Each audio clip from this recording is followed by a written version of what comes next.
Everywhere I go across the world, I meet people of African descent, call them African diaspora. And they always say the media does not represent the motherland well. The media does not represent us well. They always complain about the narrative. The narrative is the same, it's not changing. And I tell myself, well, who's going to change the narrative? Is it the media or is it the people? I am so fortunate that today we have in our virtual studio, our virtual fireside, Professor Bill D, who is Professor of Modern Languages, Communication and Philosophy at Tuskegee University, one of the most historic institutions in the American South. I am so fortunate that I have known him, I've learned from him, I've been his mentee for a long time, and I could not resist asking him to come into the studio and share with us his thoughts about the African diaspora and whether the African diaspora is contributing in changing the narrative or is inhibiting or hurting the narrative about people of African descent. Welcome aboard, welcome into this virtual studio, welcome to the fireside, Prof. It's absolutely a privilege to have you in today. Thank you very much, Dr. Fomokwe. It is my pleasure to be part of this fireside discussion. I've followed you too on your fireside discussions for a long time now. And upon your reflection and talking about the diaspora and the narrative, we shouldn't forget that it is an African way of thinking. If you look at African epistemology, that is the ways of knowing things, the ways of learning and apprehending things. In Africa, everywhere you go, they tell you if the lions cannot tell the tale of the hunt, yeah, the stories will always glorify the hunters. hunter. That's right. And now we are caught in a situation where we are supposed to tell our stories. Thank you. Without mixing words, without shying away from the stories, and telling or speaking truth to power in such a way that the young ones who are coming after us, whether in the diaspora or at home, they familiarize themselves with the reality and challenges we have been through. If we can tell our stories, yes, without shying away, without necessarily copying this, let's say, the style, the way others do it, right? Yes. Not that we cannot learn from the way others do their things. We can learn from them, but we have to cherry pick. We have to pick and choose and pick and choose wisely. Yes. Because if we do it their own way, yes, we will never have a mastery of how they do it. And that is why with your platform, the virtual fireside, it brings to mind the time growing up on the continent. Yes. And I believe many young people who are growing up in the continent today still experience a lot of it, where you have children seated in the kitchen beside the mother or the grandmother, right? And there's fireside, cooking, roasting corn and passing it around, eating and telling stories, cracking jokes. That is our way. And we must not relent in telling the story the way it has been done. Yes. And in this digital age, or the age of digital divide, I would simply encourage, we shouldn't only transmit those stories orally, we should document. Thank you. Documenting them is documenting them for Posterity. posterity. Yes. It is not documenting them for show off. Yeah. Document them, and one day it shall be read. I know you might not be familiar with this. I would say a thing or two, then give you the room for the next question. Because one of the areas I studied were the early Quakers. And early Quakers actually were at the origin. Most people will not know. They will tell you when they're looking at the English novel, they tell you the English novel, all right, originated from Daniel Defoe and the rest. But guess what?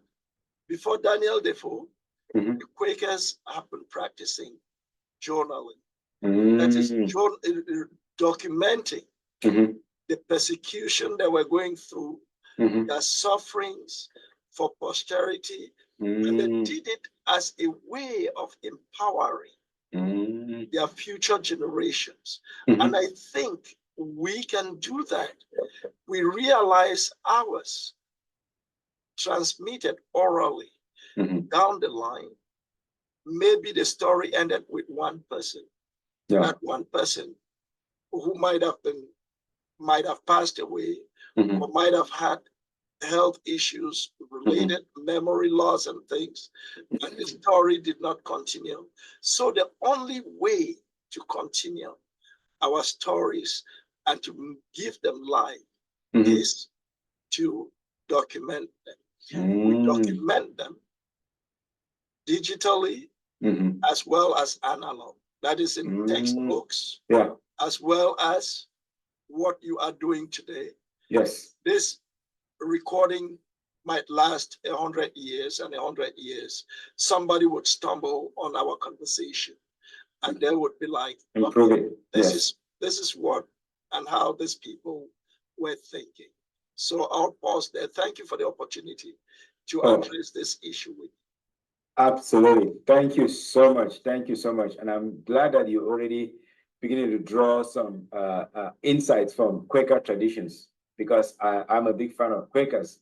But you see, this channel is dedicated to long-form storytelling, which I believe in some small way, for me, as somebody who is very passionate about storytelling, I want to make sure that I can bring in people who are very informed on how our great-grandparents have done it, who are also informed on contemporary ways, so that they can draw from these different traditions, and we can keep a small repository of what we know for future generations. I don't know if our children would adopt this, but at least we have it in a separate vault so that they can use that in continuing to regenerate their own knowledge.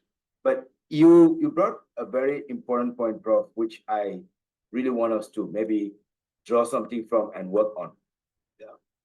Do you consider that people of African descent, or people of African, people who are in African diaspora, do you consider that we are getting submerged and our voices are getting drowned out in diaspora, or are we still maintaining some of our traditions and projecting our voices above all the noise that is so prevalent today in the world? Are we losing our voices, or are we still maintaining our voices and telling our stories, especially in the diaspora? And I know you've been in Australia, you've been in Europe, you've been in Africa, you've been almost all the continents, or all the continents of the world. Are we losing it, or are we still keeping it? We're not losing, if at all any. If at all any, I would say we are making strides. It just suffices to look at the number of authors, the number of publications coming out of Africa. You would be amazed that what the digital revolution has done for the African voices. I know for a fact that before the 90s, we could count, right? We when you look at every country in Africa, you could count the number of authors in tens, not even hundreds per country. Yeah. But now you count writers in every country in Africa in the thousands. No kidding. That is something we should celebrate. Absolutely. And not believe the noise being made. It might be made in other media platforms, but what I might want to encourage your listeners to do and to think is not only to celebrate African writers with lip service, they should indulge in reading African writers. Thank you very much for saying that. They should indulge in reading African writers. Yes. Don't let the others read your stories and then they tell you, we end up with a situation, right? Like the situation where this white writer, I'm not going to call his name on the platform because it is not so certain that he was it is clear he wrote the work, okay? The imprisonment of Obatala is written by an unknown and obscure author who names himself Ejimere. All right, when you look at the name in the imprisonment of Obatala, right? Yes. There is a character in it named Obotunde, and in Yoruba culture, Obo means monkey. Tunde means has come. So this professor who had spent time teaching in Yoruba land, had learned Yoruba, all right, decides to cast a narrative in Yoruba land in which he considers this character giving them names, the monkey. Wow. I think if we don't tell our stories, others will do it for us. Others will do it. If we don't define ourselves, others will define us. If we don't live up to the expectations we set for ourselves, others will push us to live up to their expectations. And we should actually understand that we are not in this world to live up to anybody's expectations. Neither are they here to live up to our expectations. Because if we set our expectations for them, it is certainly going to be too high, and they would never meet such expectations. Wow. So, if I understand you well, this guy wrote it and misrepresents us. That's it. That's right. So that takes us to the issue of distortions. There are a lot of distortions of our own history, of our own origins, of our indigenous knowledge. There are so many distortions. Just recently, I read about the Wall of Benin, which I'd never heard about. Okay. I never heard about. So it turns out, because we have allowed the invaders, so to speak, or others to write our history, they chose what to write. They wrote things that highlighted their own selfish interests and ignored our own indigenous accomplishments. So I want you to talk a little bit about the distortions. You just talk about the Obotunde issue. Now, the Wall of Benin and many other distortions. Tell us, are we, by not writing for so long, only using the narrative or only using the verbal record keeping, have we contributed in helping the world to distort our own records or to marginalize our own stories because they were not exactly written? They were not written in a form that could be translated from one generation to another. All right. The thing is this. let's not blame orality. Let us not blame the mode of transmission. Let's remember that what the colonial, I listened very carefully, and I would like your audience to remember that they distorted a lot of things and call themselves masters, colonial masters. But I would like your audience to remember they are not colonial masters, but colonial monsters. Okay. All right, what the colonial monsters did, they did not only take away or silence the orality, they even silence the written information. Because until date, this is information your audience might not even be aware of. The oldest running university on planet Earth is on the African continent. In Mali? No, not that, not the Sankara. I mean, that has been running consistently, right? Yes. Without stop. Okay. The University of Marrakesh in Morocco has been functioning as a university since the 9th century. No kidding. Yes. Okay. The Sankore Institute functioned. They destroyed the information that was there. Yeah. All right. And even had their propped up Boko Haram burned some of the manuscripts under the guise that they were done by terrorists. But it is all very well orchestrated. Because when you talk about distortions, let's not forget that even the Vatican has a museum of African art. And these African arts are objects, spiritual objects from Africa that were looted in the name of them being demonic and satanic. If they were so demonic and satanic, what are they doing in the Holy See? Yes. What are they doing there? Yes. And not being destroyed, and not being burned. What are they doing there that they want even Africans? When you go, those museums, you don't go and visit them for free. Yes. Even if you're visiting them for free, you must have paid an airlines that belongs to them to come there. Exactly. You must have paid transportation to come there. Yes. When you are there, you must have eaten, you must have paid. Contributed food, to the economy.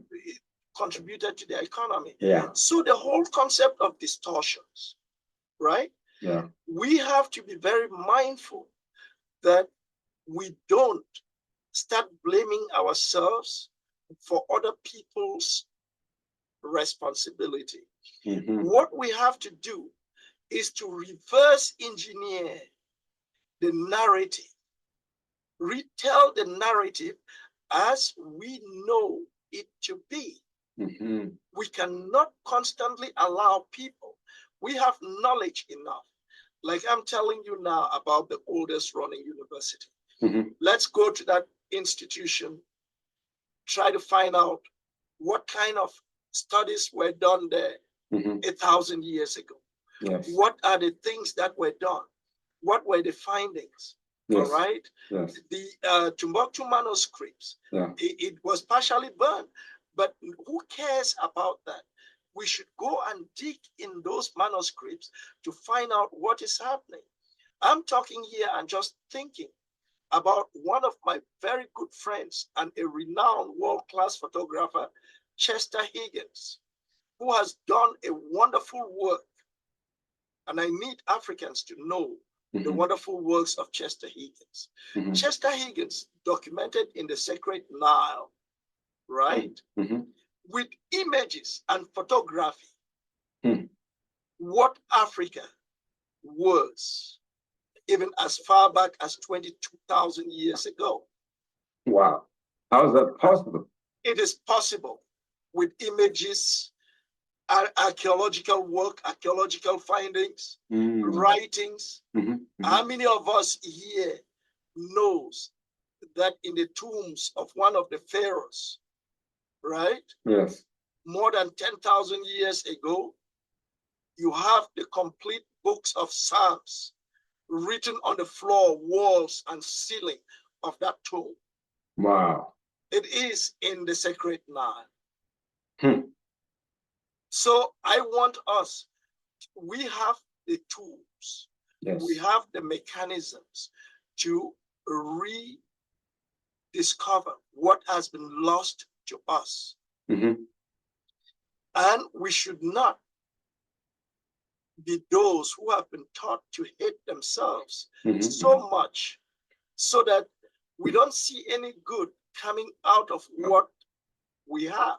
Yes. If we can do that, then we will be getting ourselves to the point where we can put our fingers on exactly what the narrative should be. Should be.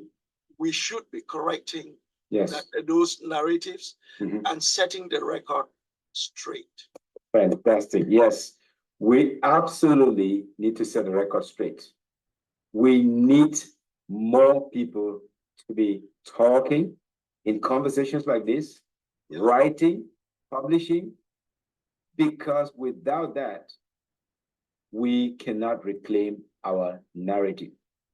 So knowing what we know today with the influences of social media, which is sometimes very transitory, with the influences of distractions from mainstream media and all consumerism and all of that, do you think we can reclaim our story? We are like the lion that has been fighting with the hunter. We almost don't have any chance against the hunter because the hunter has a large mouth. By hunter, you know whom I'm talking about. The monstrous ones.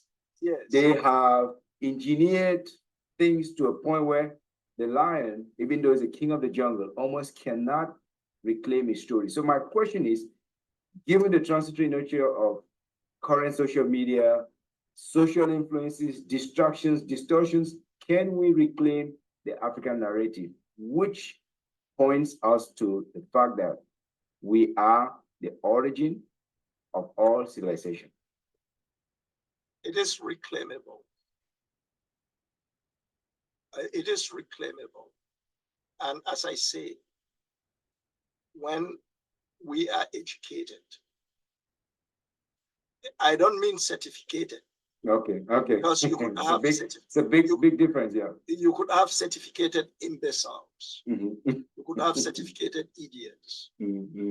But what I mean there is when we are informed and we have the knowledge, yes, we can make judicious use of the knowledge.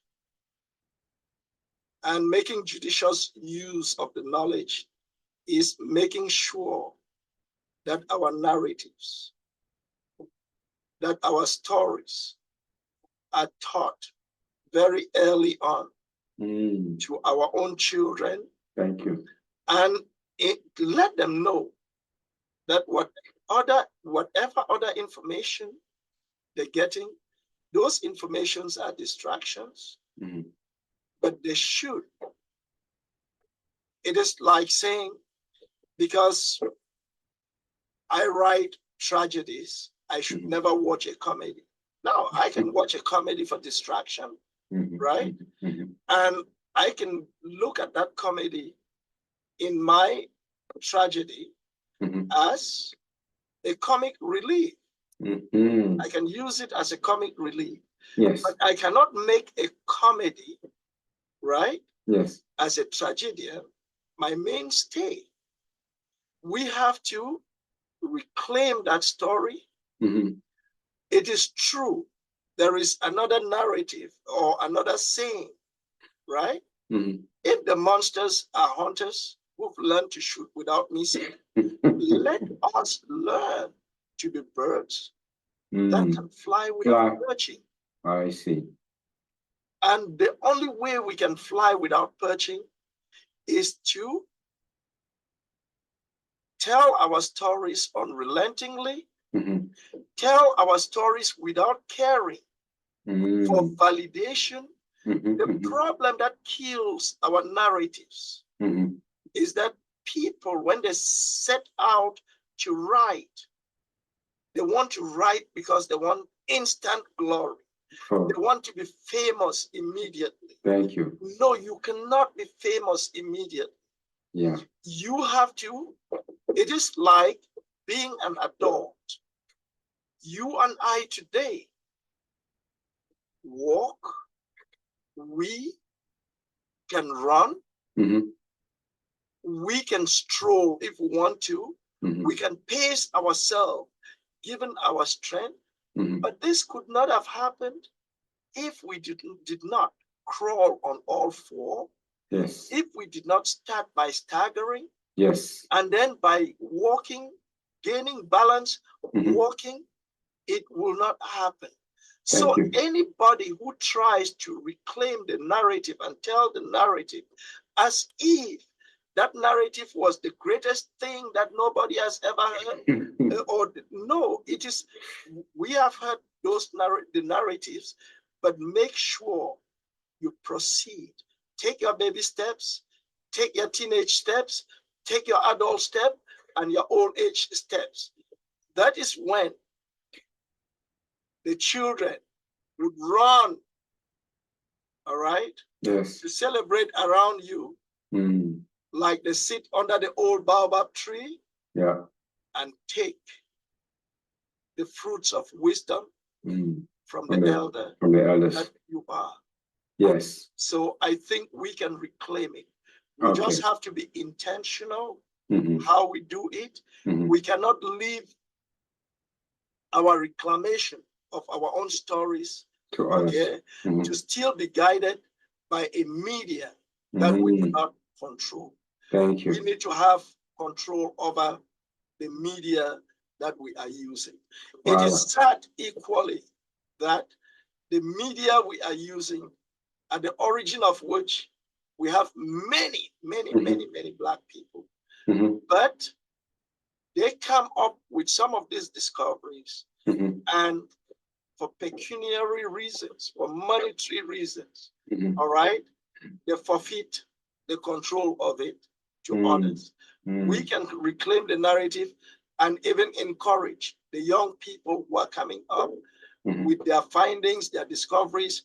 They should hold on to those discoveries and not hurry up to trade it or to sell it. I remember reading something or hearing somebody say somebody was in a hurry to sell their land and buy a trumpet. The land their father legated to them to buy a trumpet. And the question the person was asking is, if you sell the land your father legated to you because you wanted to buy a trumpet to blow for people to see you, what land will you stand to blow that land? So we have to make sure, yes. That, Prof, that is a vuvuzela moment. But on a more serious note, maybe, I mean, I still use vuvuzela, but I'm also looking for a cow horn. So because last week we had an African-American guy come on this program. Yeah. And when I pulled out the vuvuzela, I said, but you're a proud Graffiti man. Are you telling me that you cannot find a bullhorn?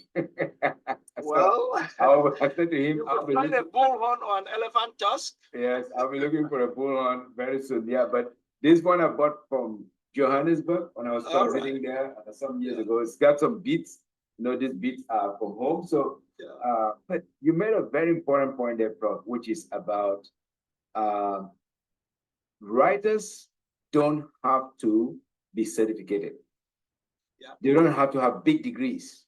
Yeah. I don't know if Achebe had any big degree. I don't know if Mongobeti had big degrees. I don't know if Shoinka, with whom you've worked a lot. Yes, they're literate people, but they did not necessarily have all the terminal degrees that we see people today think that they should only honor the work that is written by someone at that level. But my big question here is, you work in an academic institution. Do you still see the hunger to tell our story in the eyes of the young people that you train? Especially, I know you work in a historically Black institution that is very, very, very historic. Do you see that hunger in them? Do you see that desire to tell authentic stories, or they're just trying to tell stories that can catapult them into fame and find a quick a break into Hollywood? What are you seeing?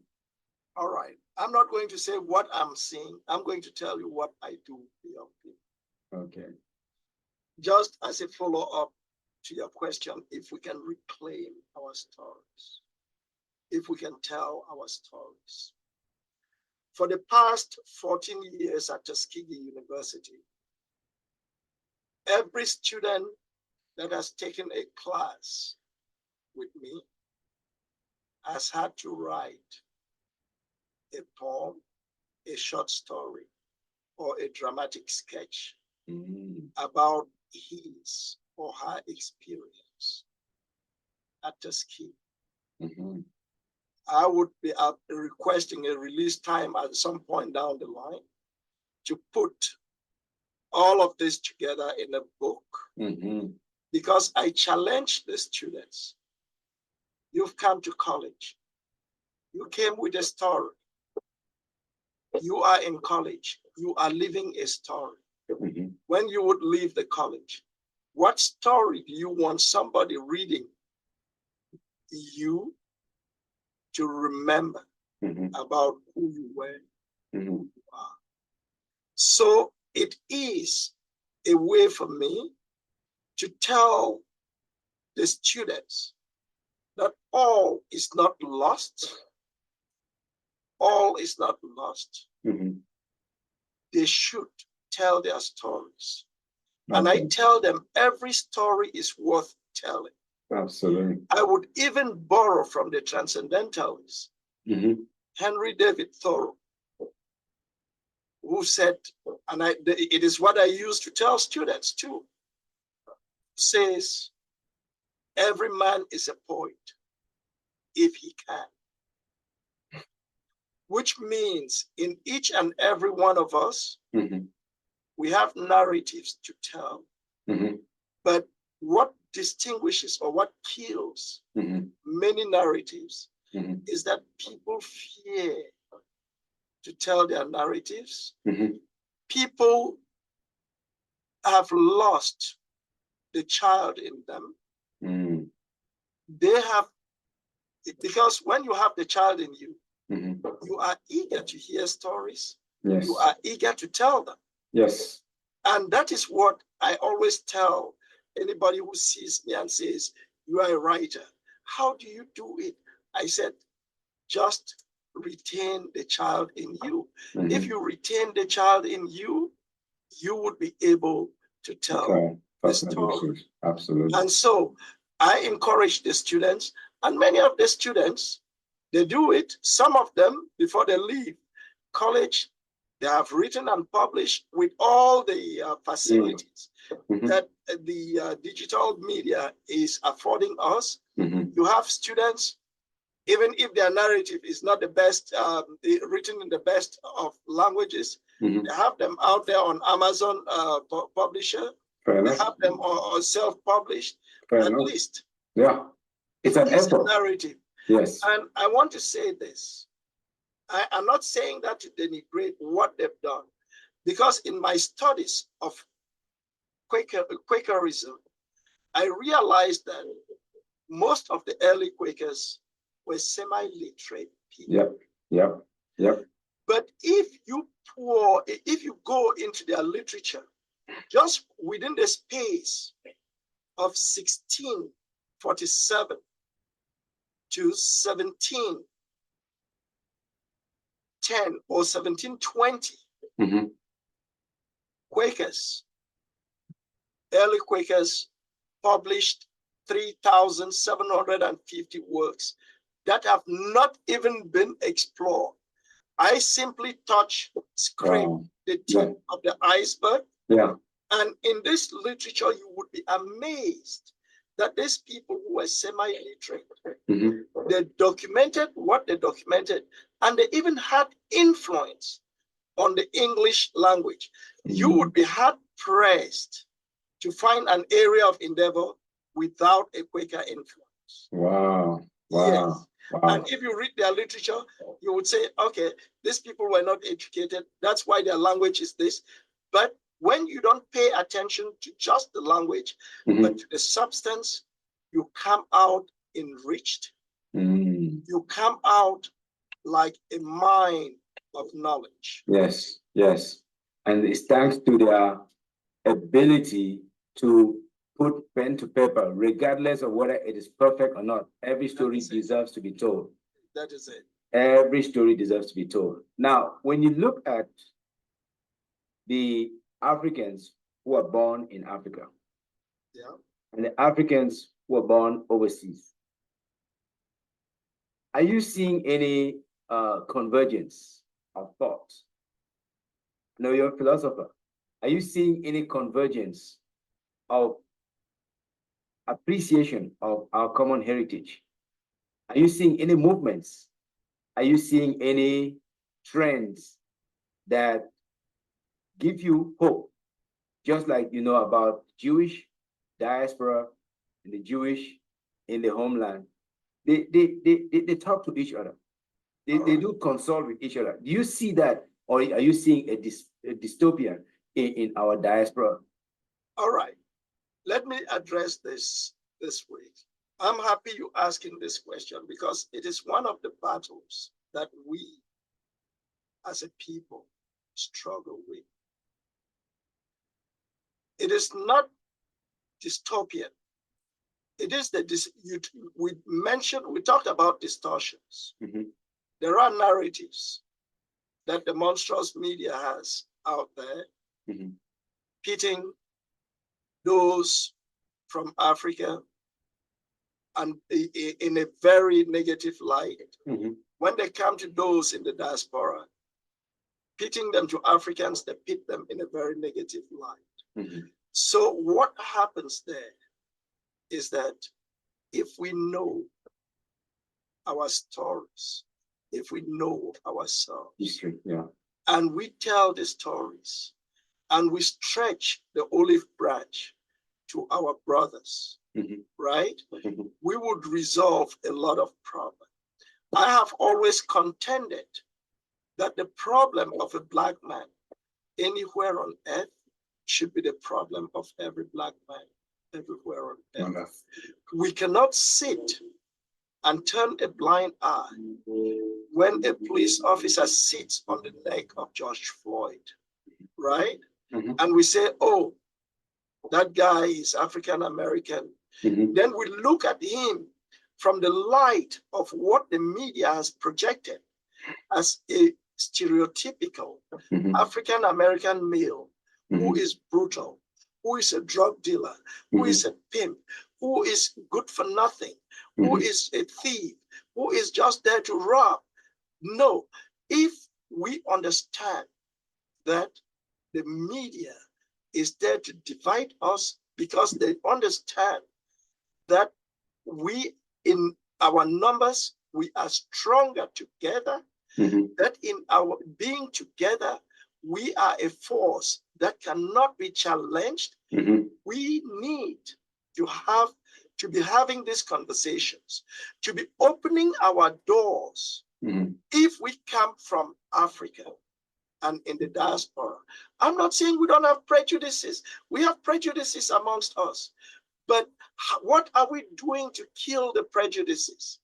I'll tell you a little story, because I teach here, and I have been telling my students, in one year I was talking to my students, and I told them, look, the best way to integrate was get to know where your African brothers are coming from. And to the African brothers, they should get to know, right, what you have gone through. Because people don't even understand that the trauma of slavery, the trauma of Jim Crow, the trauma of discrimination, the trauma of marginalization, the trauma of police brutality, is affecting the way young Black people function. Yes. All of this, if we take all of them into account and we approach them with that understanding that we have a common ancestry, we have a common origin. Let us tell our stories, fix what has to be fixed. Yes. All right. Yeah. And then see what we cannot fix, which is to be thrown away. We throw those away. We are going to do a lot in life. Fantastic. Asking whether I have hopes, because I told my students, some of my students were very eager when they heard from me that as African Americans, they shouldn't be fooled by the new slave plantation, which is the food industry. They tell you, okay, work all your money, go and eat McDonald's. When what you pay in McDonald's for $10, you can actually produce it for less than $2. Who is fooling who? I told them, if you don't know how to cook, I will teach you how to cook some African dishes. And they were in their numbers and ready to start a cooking club to learn how to cook African dishes. Oh my God. And Prof, who is a philosopher, who is a linguist, who is an interpreter, a translator, a polyglot, was going to wear an apron and get into the kitchen and show them how to make, what did you get to teach them? Or do you recruit somebody, do you find somebody to show them? What people might not know, my mother owned a restaurant when we were growing up in the park. And during the summer holidays, I was the chef in the kitchen. Okay. So there is nothing in the kitchen I cannot cook. I bake cake, I make bread, I make donuts, puff, gâteau, pancakes. Wow. I do all of it from scratch. So I want to teach people or those students, I had to teach them how to do like their pancakes or crepes from scratch, and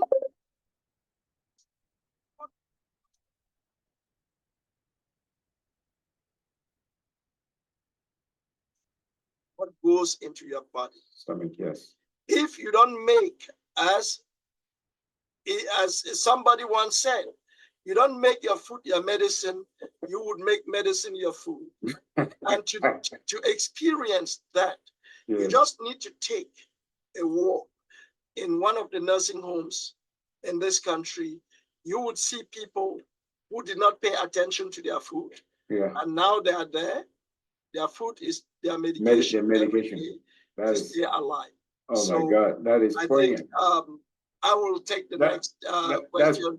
That is poignant. That's poignant. Okay, now I know another dimension of you. I've always known you to be so multi-talented, a polyglot, true polyglot. And somehow I'm always very attracted. I always go to those who know. And it turns out a lot of people coming to this program are polyglots. They can talk about anything. Last week I had a lady who is also from the motherland. She owns Motherland Kitchen in Maryland. And she told me that fufu is trending. And I said, fufu is trending? I was like, that's beautiful. And she's teaching a class at a community college. It is flooded with both people of African descent and people of non-African descent to learn African gastronomy. So, Prof, you're telling me that there is hope. And I say, okay, when a policeman is brutal to a fellow African-American brother, we don't like that. But it turns out even in the motherland, policemen too are brutal to our own younger brothers. So my question is, are we free? On one hand, we're running away from the monstrous regimes in diaspora sometimes, and sometimes even in our own motherland. We also have a neo-colonialist monstrous monster that is stepping on the necks of our brothers. We've seen that in Nigeria. We've seen that in Cameroon. We've seen that in South Africa. We've seen that everywhere. So my question is, with all what is going on, do we still have the capacity to tell our stories unfettered?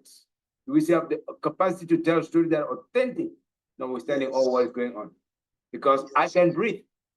I can breathe, and I know some of my brothers cannot breathe also. Yes, yes. Listen, I'll take George Floyd and I'll tell the world something. George Floyd's story, as tragic as it is, tells us we can tell our story. He is under the knee of a police officer. He doesn't forget where he came from. He said, "Mother, Mama, help. Mother, Mother, help." Even if that is the last thing we should say, right? Yes. If that is our last breath, we still have the power to tell our stories. That is George Floyd's story. Mm-hmm. And that story, as tragic as it is, to me, is a story of hope. Because this is somebody who did nothing, who did not offend. Let's assume he had a fake $20 bill. But how many people have been shot because they have the monopoly dollar on them in their pocket, or tried to trick their friends that they had a dollar bill? So we can still tell our stories. I have my fair share of fake dollars. Thank you. Thank you. So that, I'm happy you showing that.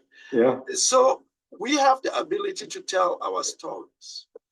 And the thing is, when we are brutalized by the police at home or in the diaspora, we should not let the stories die.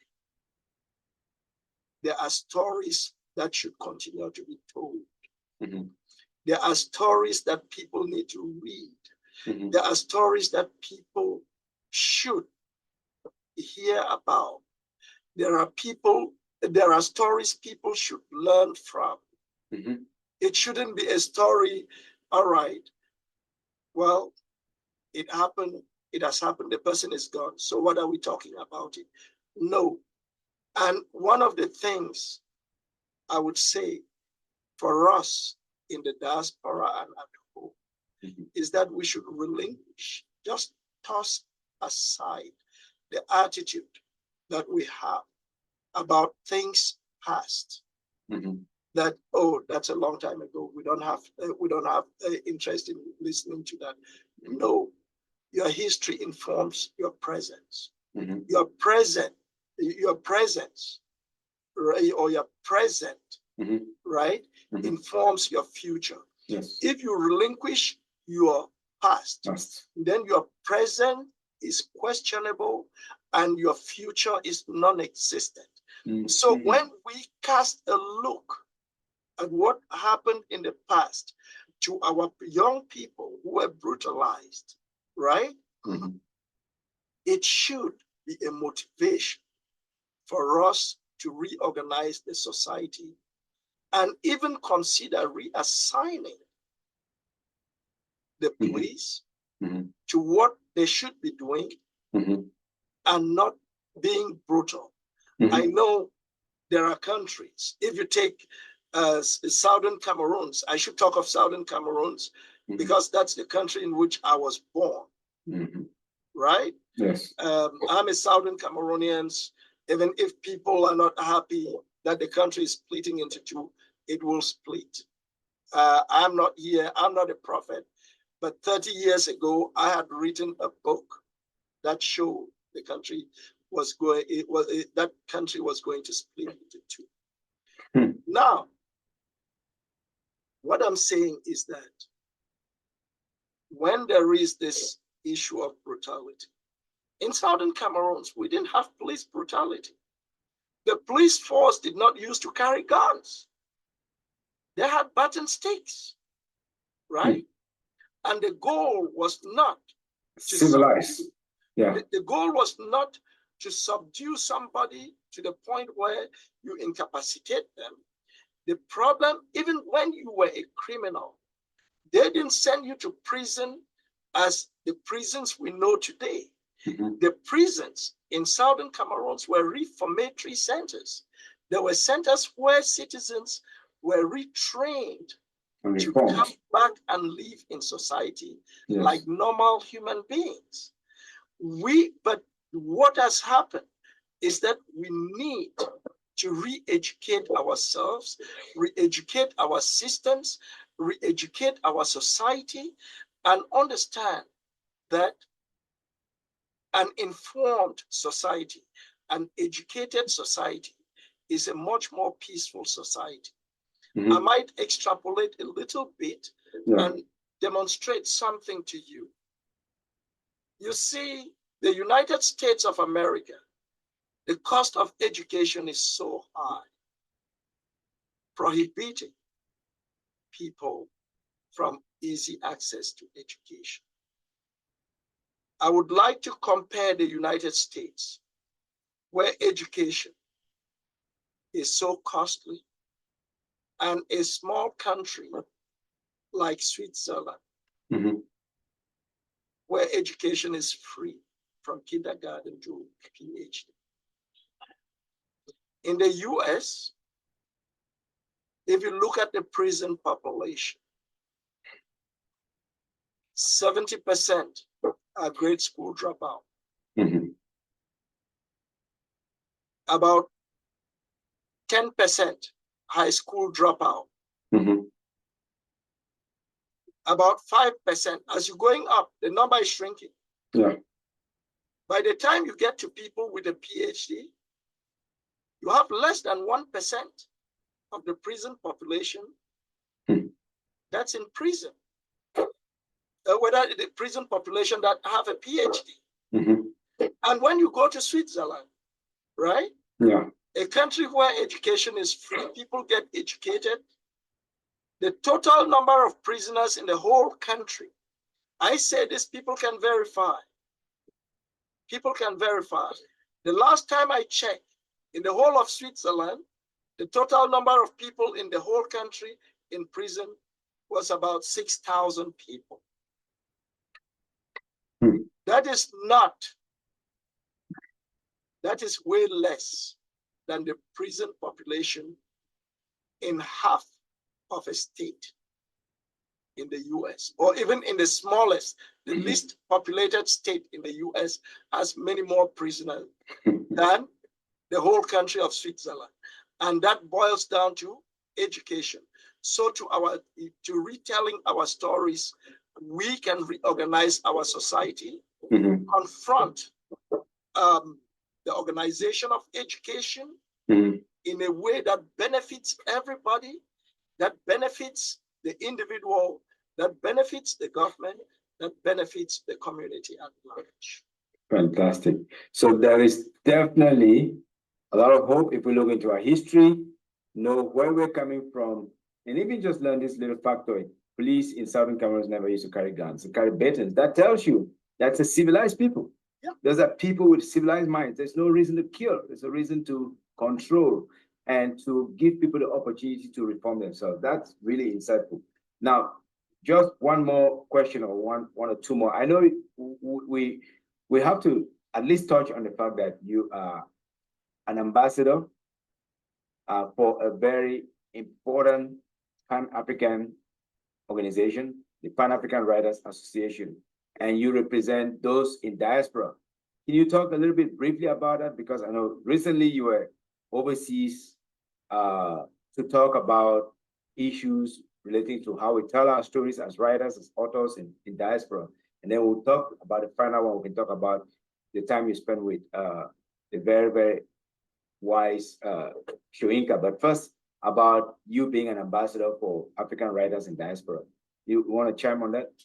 All right. Thank you very much for this opportunity. It is really a great opportunity for me to talk about the ambassadorial work for Pan-African Writers Association Power. And what I have to say, I have already dropped hints on some of the things that I have as goal. You are telling us about telling our stories. We work a whole lot in silos, and we like to work in silos. It is not as if we are not good at what we do, but we like to just do our things individually, ignoring the fact that look at these 5 fingers of the hand, what they can accomplish when they grab together is much more than what a single finger like this could grab. So my idea and advocacy is that we, as writers in the diaspora, we have to regroup and rethink about our narratives, about our stories, about the way we approach writing. We cannot afford, having been oppressed for many centuries, talk about taking our brothers and sisters into slavery, talk about they got tired of taking us into slavery. They said, oh, the best way is let's go there and use them as our slaves, right? And then after they realized that they could not continue under such circumstances, they said, all right, we have a strategy. Let us give them independence. Independence is not given. Independence is not given. Now, if we cannot regroup, re-strategize, retell our stories, all right, and define for ourselves what our literature is, we cannot use Western canons to define and explain what we have as literature. In one forum, I was given the opportunity to talk about best African books of 2023. I decided on purpose to use a book I had published called The Quotable Uncle. The Quotable Uncle is just a book of aphorisms. And aphorisms are short, poetic verses, just snappy. But I had a challenge being told that was not literature. It was not poetry. And I was like, wait a minute. Even the Westerners who give us, who claim to set the canons were followed. Somebody such as La Bruyère in France and Apollinaire, they became celebrated men of letters because of aphorisms. Why would Africans not celebrate their own aphorisms? Which are the kernels of wisdom that they use to organize and run their communities. That's it. It is like Achebe says it, right? Proverbs are the palm oil, whether the palm oil with which words are eaten. So if you understand that, I think this ambassadorial work, which was a very great honor to being appointed to that position, I think what I want any writer or storyteller listening to you to do is to reach out to me so that they can subscribe or they can register as a member of the Pan-African Writers Association, especially the diaspora branch, which is Writers of African Origins and in the diaspora. That is the war fund. All right. Where is it headquartered? It is headquartered in Tuskegee. Amazing. The right place, the right place. Yes. So where I am, that is where it is headquartered. Okay. And I would like to have the writers in their numbers. It will be a platform where we will meet. We can organize our annual conferences.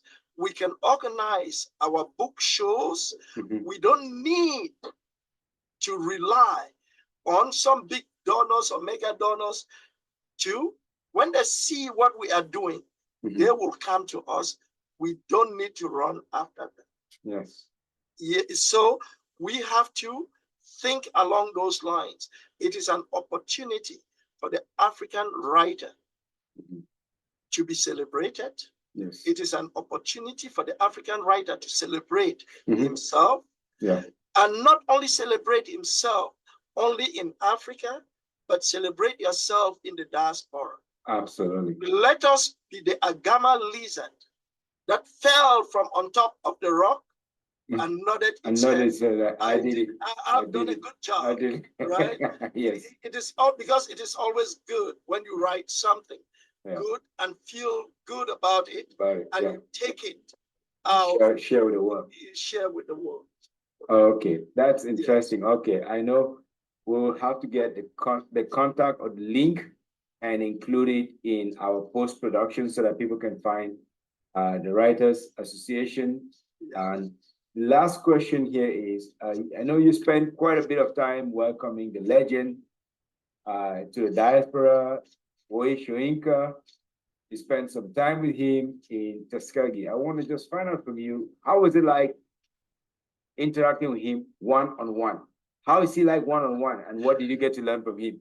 Did you get to take away some some insights that you can share with our viewers who are watching from the motherland, from America, from Asia, from Middle East and beyond, and Europe? Yes. All right.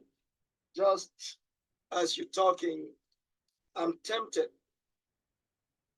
Can I just tap and pick something? Yes, please. Really quick. All good. Well, thank you very much.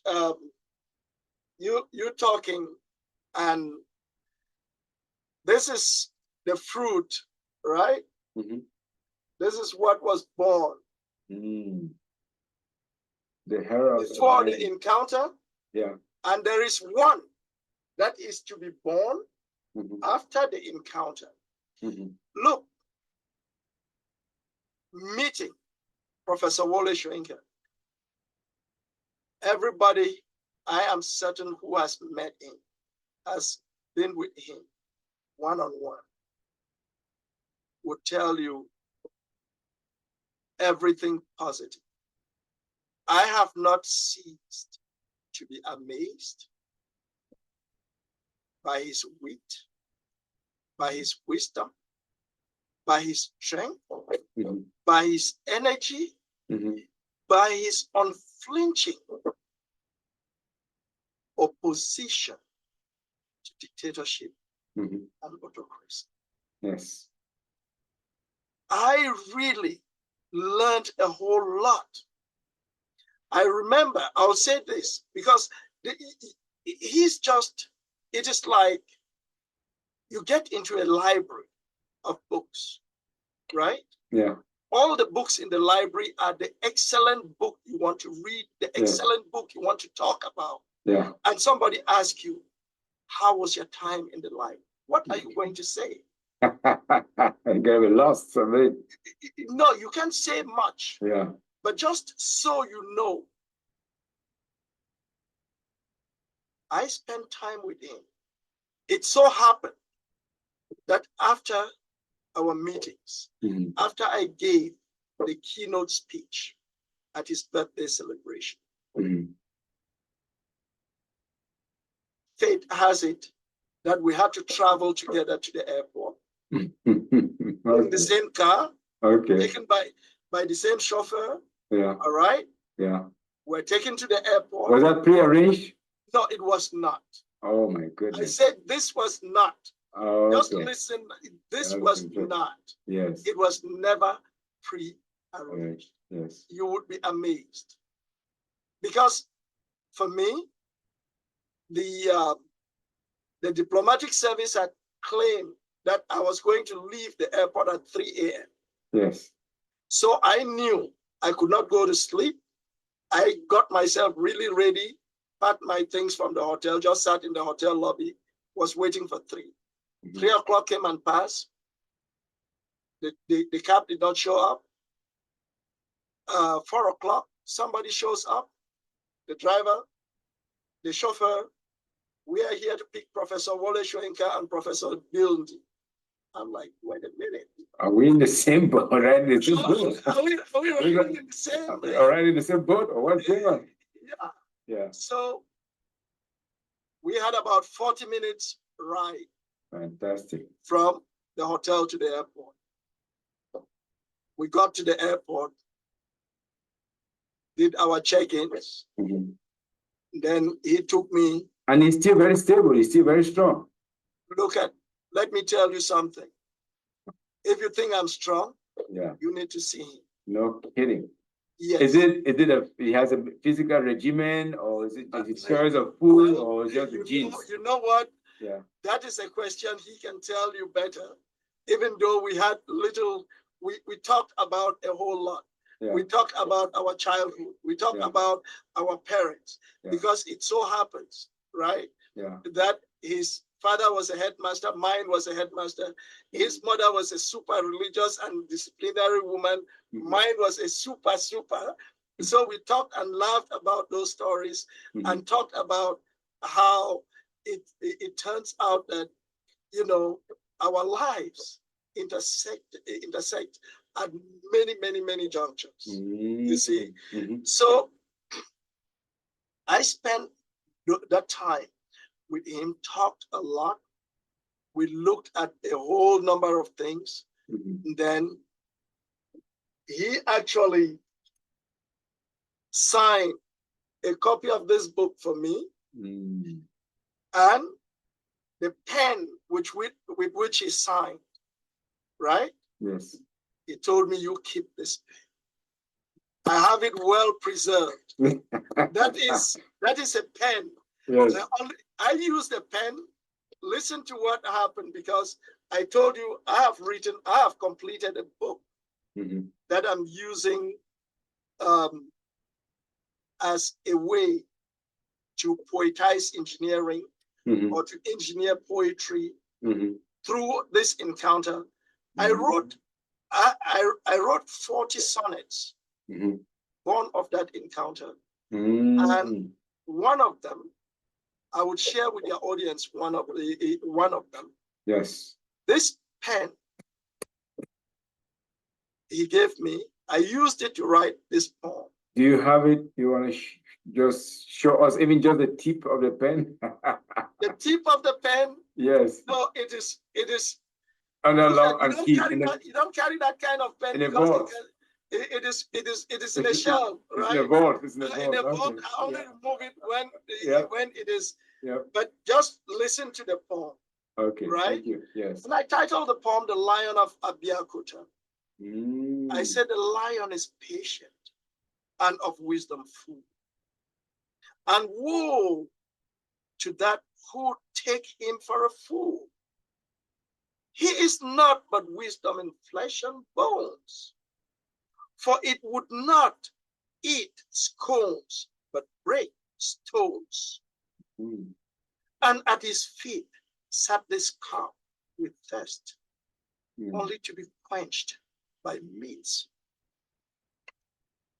With that mirth, he alone brings to feel a longing soul. For humankind is not to be the soul when the crest and crown his destiny was. As the pride of prides showcases his paws, displays to do the talking. No, not the raw. Far from the squeaky squeal of a scared boar, who'd found the lion belly full of bless his ocean's bosom, wisdom. Mm. And the last line is, this poem was originally written with a pen given to me by the Nobel laureate W.S. Oh my goodness. I'm completely, I'm having chills just listening to you. And I felt like almost I was there. I feel a little bit transported to that location in Tuskegee. And this is just a quick, curious one. Does he still travel? Does he travel with handlers or he travels alone? No, he travels a lot. Look But at he travels alone or with handlers? no, with alone. Listen. Wow. Just listen. I know this is no secret. Mm-hmm. When we met in Rabat, Morocco, Mm-hmm. Prof had flown from Brazil, Mm-hmm. 20 hours, and after 2 days of work with little to no sleep, Mm-hmm.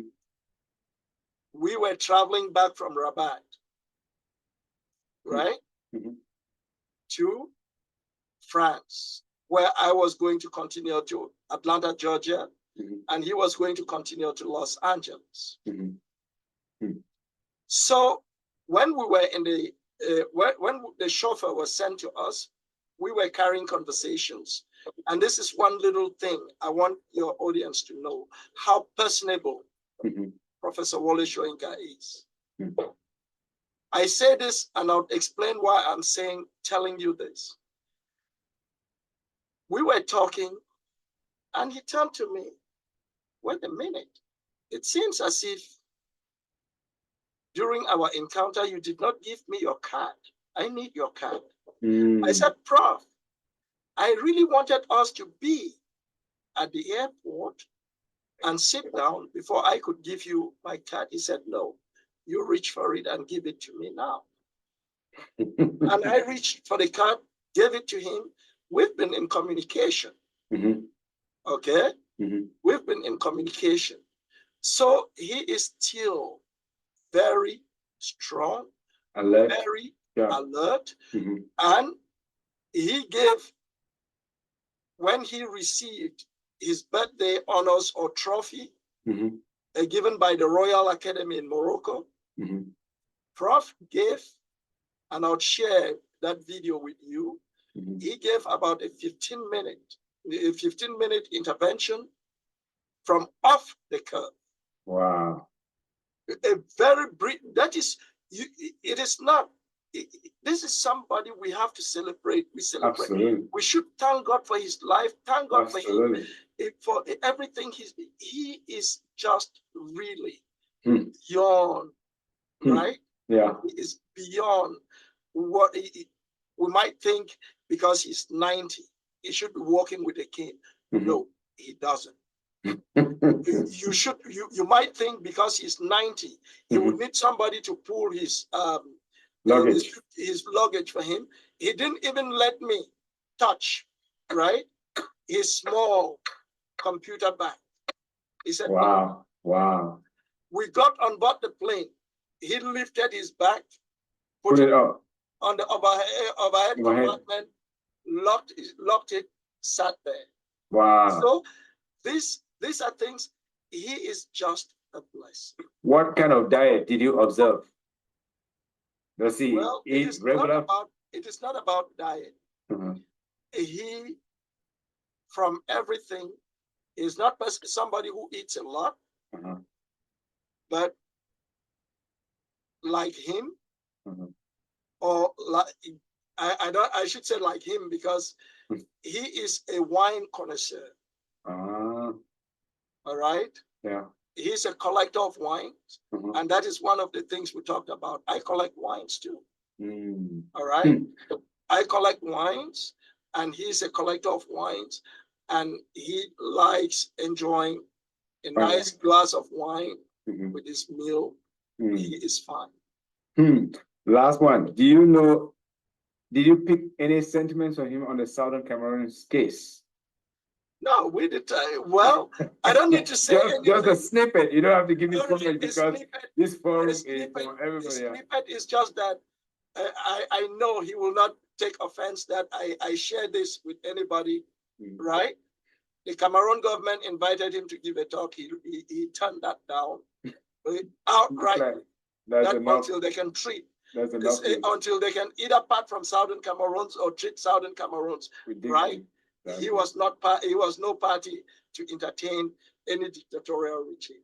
Thank you. I think on that note, I am very grateful, Prof, for you making the time and taking us to Marrakesh, to Rabat, to Americas, to Tuskegee, and we spared you of the other things that happen in France, in Australia, and all the other places. But hopefully, during a future edition, we'll focus on that. But I want to thank you for the work that you're doing as a writer, as an author, as a philosopher, as an educator. We want to thank you for investing in the young people. And yes, who knew you had gastronomical skills and you even taught them how to make a puff, and you got me hungry. But I want to thank you, Prof, so much for making this time.